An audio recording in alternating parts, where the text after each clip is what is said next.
మన నిద్రలేవగానే కళ్ళు నిలుచుకొని భగవంతుని చూడడం ఆనవాయితీగా వస్తుంది.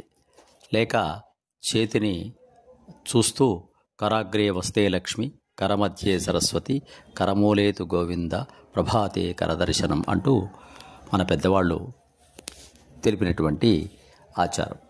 అలాగే గరుత్మంతుని స్తోత్రాన్ని కూడా చదువుకోవడం చాలా మంచిదని తెలియజేస్తున్నారు. ఆ శ్లోకం ఇలా ఉంటుంది: మహాకాయం మహాభూతం మహారౌద్రం మహాఖగం గరుడం సర్వభూతానాం ఆశ్రయం సంస్మరామ్యహం.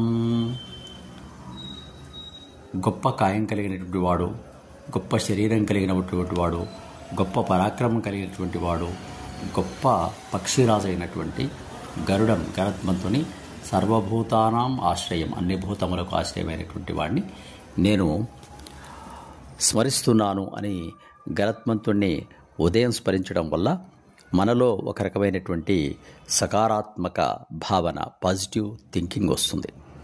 ఎందుకంటే గరుత్మంతుడు తన మాతృదాస్య విమోచనం కోసం అమృతాన్ని దివి నుండి భువికి తీసుకొని వచ్చినటువంటి గొప్పవాడు.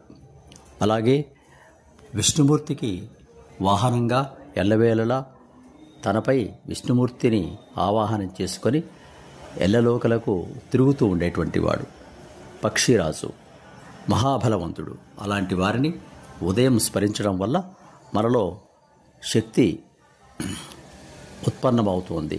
ఎంతటి కార్యక్రమమైనా చేయడానికి ఒక స్ఫూర్తిని కూడా పొందిన వారమవుతాం. కాబట్టి ఈ స్తోత్రాన్ని మహాకాయం మహాభూతం మహారౌద్రం మహాఖగం గరుడం సర్వభూతానాం ఆశ్రయం సంస్మరామ్యహం.